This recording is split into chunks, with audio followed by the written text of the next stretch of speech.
Hi, my name is Bill, and today I'm going to be showing you how to replace the rear bearing O-ring on your dryer. The reason why you might have to do this is because it's lost, damaged, or broken. For this repair, we'll be using a Phillips head screwdriver and a hook tool. Warning: before doing any repairs, please disconnect your power source. So this is the appliance that we'll be using in this demonstration. It's a GE. Keep in mind yours at home might look a little bit different than what we've got here, but the same techniques should still apply. Just make sure you turn your gas off. So we're going to start by turning our dryer around. So what we'll need to do is remove these screws up here in order to get the control panel off.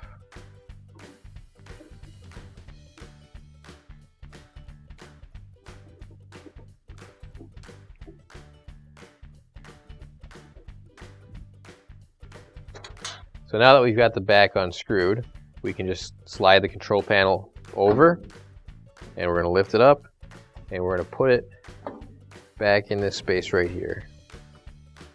Now we're going to open up our dryer door, and on either side there are two screws going straight up, so we need to remove those screws now, and we're going to be using a Phillips head screwdriver to take these screws out.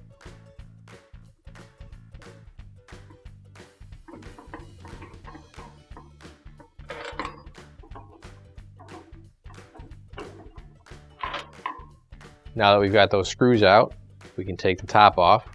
All we have to do is just lift up and pull back slightly on the top. And we'll set that off to the side. So now that I've got these screws out, I want to close up our front dryer door. Now I've got two more screws that screw into the front panel, and I'm just going to have to remove those as well.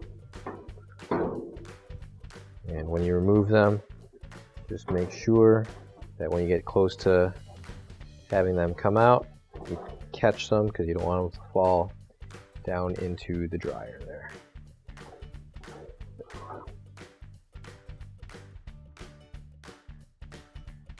There we go.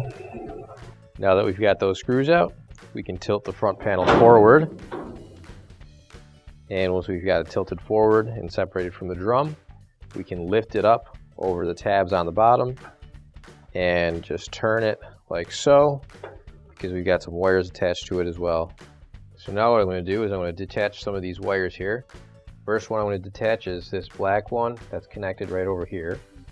And to do that, I'm just going to use a flathead screwdriver, and I'm going to pry up. There we go. Now I've got this plastic guard that's in my way a little bit. What I'm going to do is just pull it slightly out like that, so it's removed from the frame. And now I can move it out of my way. Again, just don't move it too far. You don't want to break it. We'll move it just enough so that I can use my screwdriver and pry these wires off. There we go. There's one. And we just need to unplug our white wire. And we'll just pull that straight out there. So now I'm just going to remove this last wire here.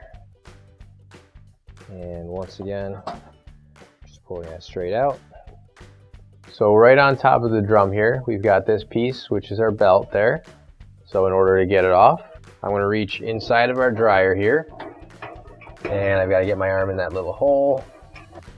We're going to have to push up on the lever to release the tension. And reach in with our other hand, and now we can just take that right off.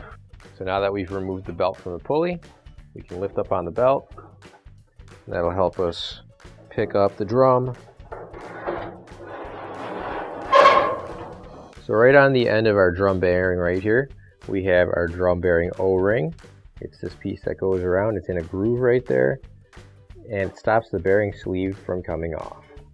So in order to get this O-ring off, I'm going to use this small hook tool, and I'm just going to slide this into the shaft right there, and that comes up with the bearing, and that'll pop it off nice and easy. And if you don't have one of these hook tools, you can also try using a flathead screwdriver in order to get the bearing O-ring off. There you go. Now you can grab your new OEM replacement bearing O-ring, and if you don't have one already, you can find it on our online store. Now we'll put the O-ring back into place, and we're just going to push that so it goes into that groove right there, and once it's seated in that groove, it should be secure. So you'll see on the back of your drum here, there's a small shaft, and when you put the drum back in, you're going to want to make sure that shaft goes into that hole right there. There we go. So it's a little bit hard to line it up when you can't really see it back there, but you can do the best you can. And it might take a couple of tries to get it exactly in place.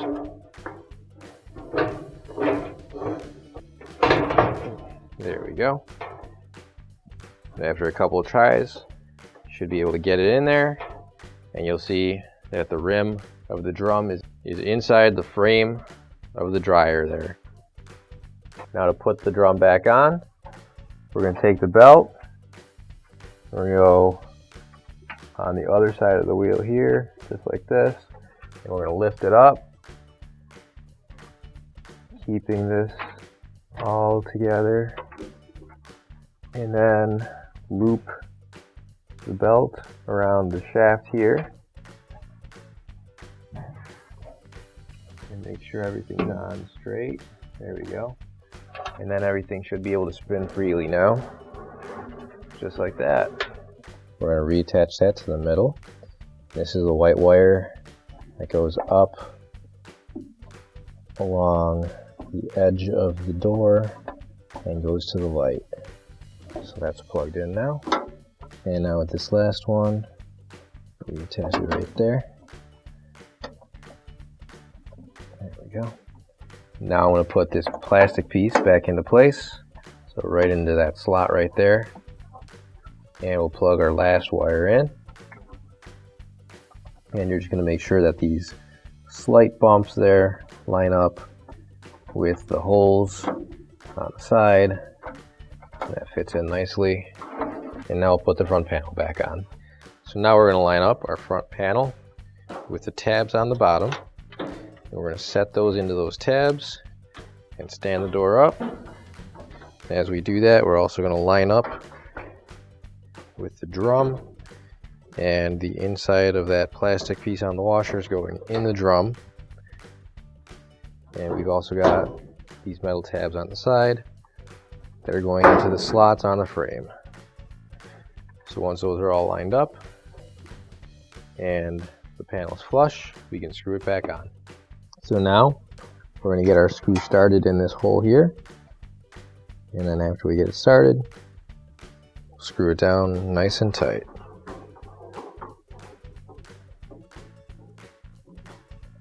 Same thing on this side. Start our screw in by hand and use our Phillips head screwdriver to finish the job. There we go.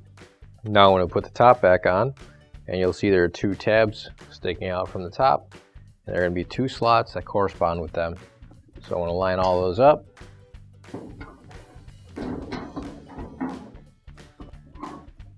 So after I line those up, I'm going to make sure that the tabs go into the slots, just like that.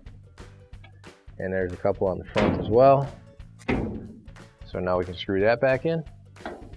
So we'll put in our screw, and with that little tiny hole at the top, you should be able to line up the screw with the hole that it belongs to there. Once you got that started a little bit, finish screwing it in.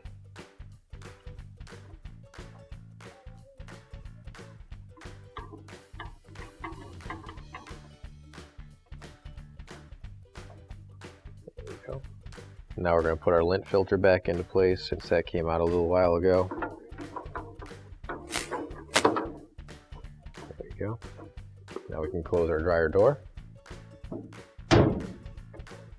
Now we can line our control panel back up and slide that back over and set that back into place.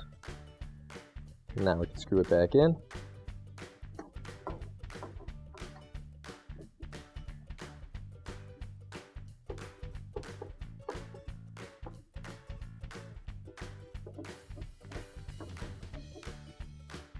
Now we can turn our dryer back around, and then once we do that, we'll plug everything back in and your repair is complete. Now we can turn our gas back on. Finally, don't forget to plug in your appliance. If you need to replace any parts for your appliances, you can find an OEM replacement part on our website, PCApplianceRepair.com. Thanks for watching, and please don't forget to like, comment, and share our video. Also, don't forget to subscribe to our channel. Your support helps us make more videos just like these for you to watch for free.